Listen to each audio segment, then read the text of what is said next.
exciting in life. 40 million He's just a kid. People kill themselves over this dude's leaks. When you hear one of the cruelest cyber attacks in history, what exactly comes to mind? Maybe a major bank collapse, or a power grid taken offline in the dead of winter, entire cities plunged into darkness and freezing cold. Or perhaps a national ID system wiped clean. All terrifying, yes. But none of that is personal enough to be cruel. So let's think smaller. What's the one thing about you, and only you, that if exposed could completely destroy your life? Your photos maybe, but you publish those online anyway. Or perhaps your browser tabs at 2 a.m. Or your geographic location. Those would sting, yes. Some of them might even burn your life down. Still, they aren't personal enough. However, the hack that happened in Finland goes even deeper than that, into the one place you never want anyone to see. So what could it be? Hello, Finnish colleagues. We have hacked the psychotherapy clinic Vastamo.fi and taken tens of thousands of patient records, including extremely sensitive session notes and social security numbers. We want 400,000 euros in Bitcoin. If you don't pay, we'll start dropping 100 records a day. Simple as that. And there it is, the notes your therapist wrote while you were pouring out your most private and darkest thoughts. If anything qualifies as the cruelest kind of data to hold hostage, it's that. In my opinion, nothing goes deeper than that. And it happened to Vastaamo. But what is Vastaamo? Vastaamo was a private psychotherapy provider in Finland founded in 2008. Over the years, it expanded into a national network operating roughly 20 to 25 clinics across Finland and providing mental health services, treating issues like anxiety, depression, trauma, schizophrenia, relationship problems, and other psychological disorders. It employs hundreds of therapists and served more than 40,000 patients. It was the biggest psychotherapy center in the nation.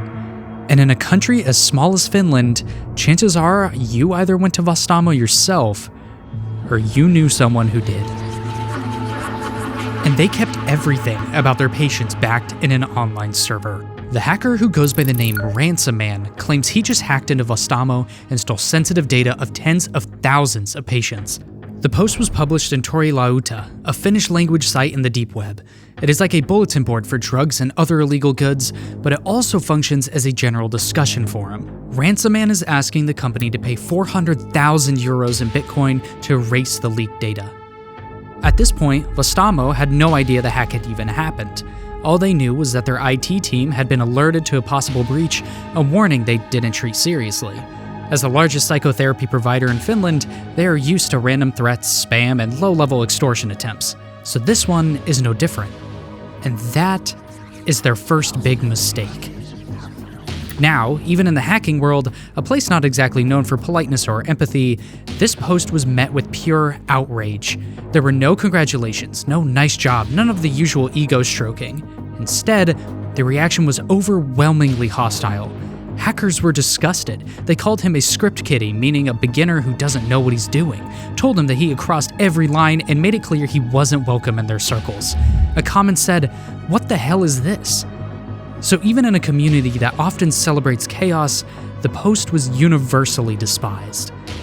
But this didn't faze Ransom Man. If anything, it seemed like he is already planning his next move. Because he escalated.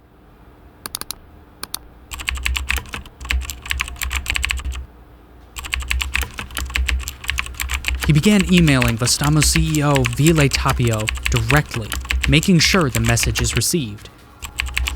Ville Tapio wasn't a technical guy, not even close. He wasn't a cybersecurity expert, he didn't understand servers, encryption, or data protection, yet somehow he was also the head of the IT team, which made absolutely no sense. So he trusted the team blindly, assuming they had everything under control. Well, Mr. Tapio, they don't. Because the next day, Ransom Man dropped a bomb. Hello, Finnish colleagues. We've given Vastaamo more than enough time. We've contacted them repeatedly. We've emailed their CEO, Ville Tapio, directly. We've laid out the terms clearly. 400,000 euros in Bitcoin to keep their clients' secrets off the public net, and yet no reply, not even an attempt to negotiate. So since they've chosen to ignore us, we'll move forward. Tonight we will publish the first batch of 100 patient files, fully unredacted. Consider it a preview of what comes next if they continue to waste our time. Vastamo knows how to reach us. They know what they need to do. The first batch, 100 patients' files, is out, dumped straight into the deep web. Names, social security numbers, home addresses. And worst of all, the therapy notes, the most private things a person can say out loud. And he didn't choose them at random. The first batch must be well calculated, so he dug through the database looking for the ones that could cause the maximum amount of damage. He searched for people going to therapy for their, well, I can't say those words out loud or the algorithm will flag this video. You can read what's on screen. So basically he put out everything that he thought would ruin lives if it ever went public. This was cruelty for cruelty's sake. And then like clockwork, he dumped another 100 entries the next day, and another 100 the day after that. So now, 300 patient records were out there for anyone to download. Just click the link and you have everything. As you can imagine by now, the story exploded across Finland. TV channels, newspapers, radio shows, everyone was talking about it. It's the single biggest crime in the history of Finland, in the history of our country. And almost instantly, the blame turned towards Vastamo's leadership. How could a psychotherapy center, the place people trusted with the darkest parts of their lives, fail to protect something this sensitive? It quickly became a national scandal. The police were alerted as well, calling it a massive data breach affecting roughly 40,000 clients. Overnight, this stopped being just a cybersecurity incident, it became a full-blown national threat, triggering one of the largest criminal investigations in Finland's history. However, things are about to get far worse.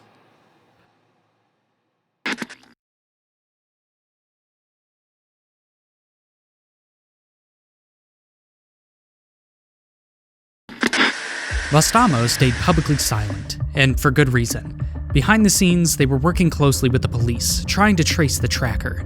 In cases like this, hackers almost always leave something behind, a breadcrumb or a technical fingerprint that investigators can latch onto. So Vastamo kept their heads down, hoping law enforcement could find that thread. Meanwhile, on the deep web, the reaction to Ransom Man was getting uglier by the hour. His posts weren't impressing anyone, they were enraging people. Even among hackers, his actions crossed the line. One visitor of that forum turned out to be a victim himself. His own therapy notes were in the leak. His comment was heartbreaking.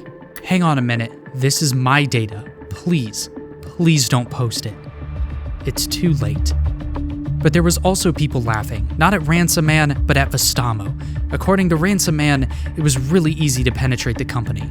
None of the data was encrypted, and the password to the entire thing was literally root:root. Unbelievable if true. This was negligence on a catastrophic level. You cannot protect the deepest, most private secrets of 40,000 patients with a default password. However, the story is about to get uglier. As the backlash grew harsher, people calling Ransom Man clueless, saying he wasn't a real hacker, mocking him for being weak, something in him snapped. So at 4 a.m., instead of posting another 100 records, he just dumped everything. The entire database, every patient, all at once, out in the open. And then he went to sleep. The post was an earthquake. Journalists, police, data brokers, and investigators all were scrambling to get their hands on the leaked data.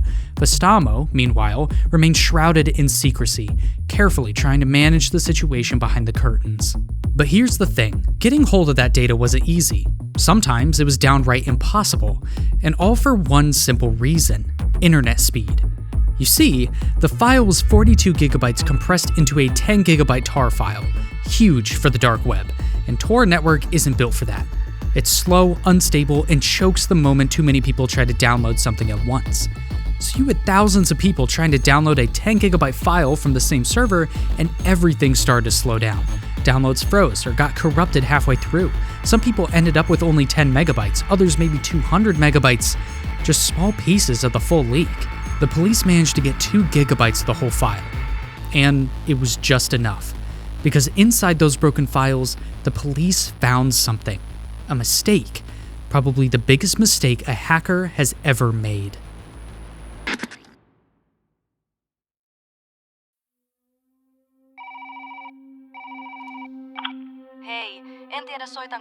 The shockwave of that last dump was immediate and brutal. Police were suddenly drowning in calls, hundreds, then thousands, from Vastamo patients who had just realized their therapy notes were now out in the open. Eventually, the police had to stop answering altogether because they just couldn't take it anymore.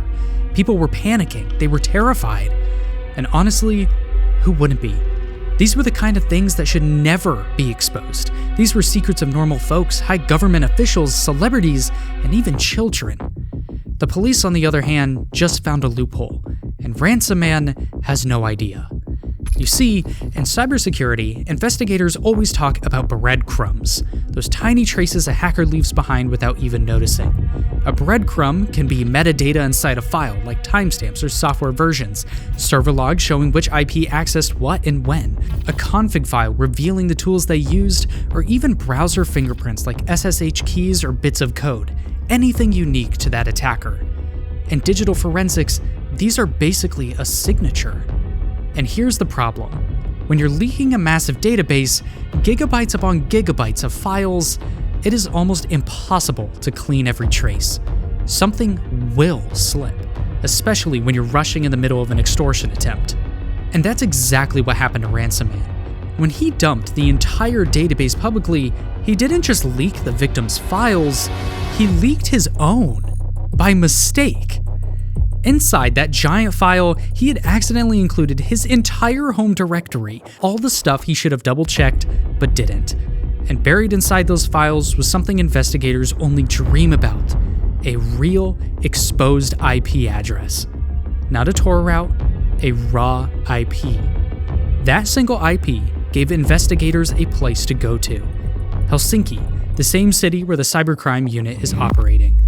Meillä on live-palvelin Helsingissä. Sinun täytyy mennä sinne nyt. Patrol cars lit up, sirens on. Officers raced across the city with one mission: reach that data center before the hacker noticed what he had done. Meanwhile, on the other side of the internet, Ransom Man realized the mistake he had made. Weirdly, his first reaction was to make a simple post. Whoopsie, enjoy the big tar. Then started to pull back the leaked data. But remember, internet speed on the deep web is painfully slow, so even deleting a file this large will take a while. He was basically racing against time, with the police already on their way to the server. He doesn't know it yet, but he is about to. The Helsinki police car pulled up outside the building. Officers ran inside, straight to the racks. They reached the correct server cabinet. Ransom Man hit the erase button. But it was too late. The police found the exact machine and pulled the plug. They've got everything now.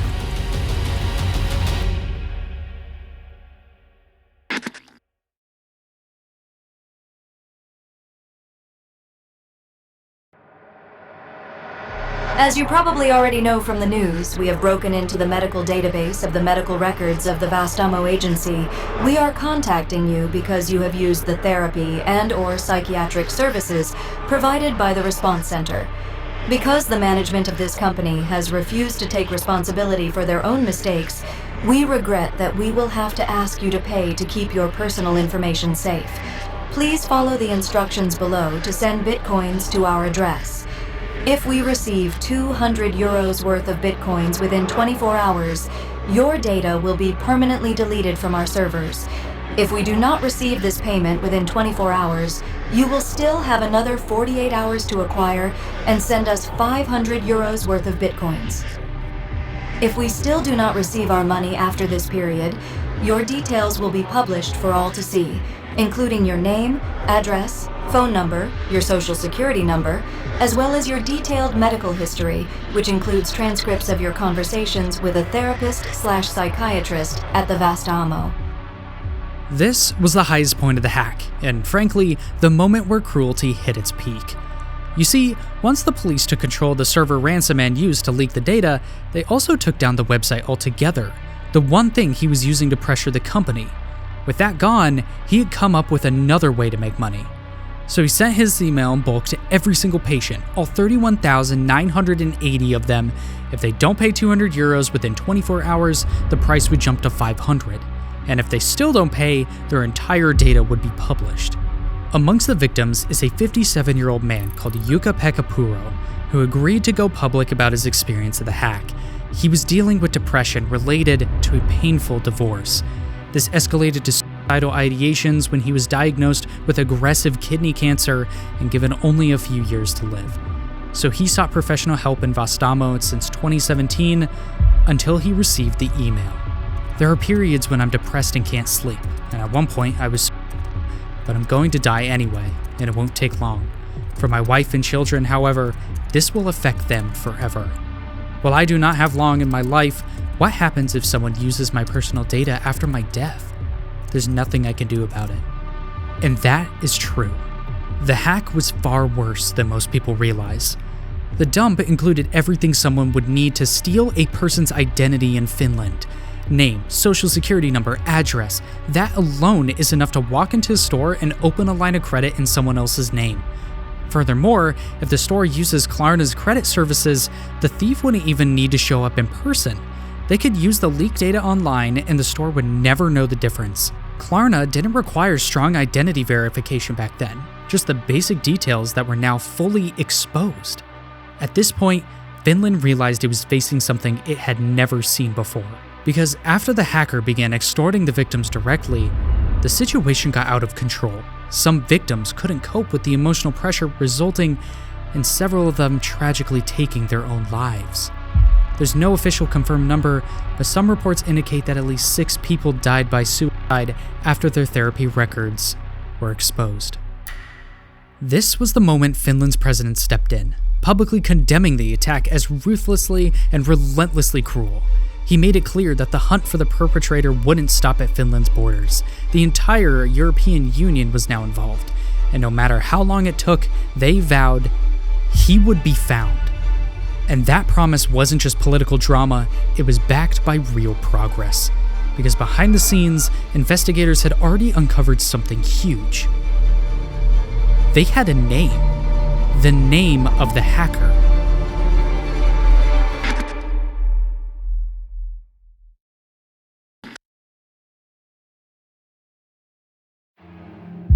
This is Julius Kivimäki, a Finnish hacker tied to more than 50,000 aggravated cybercrimes.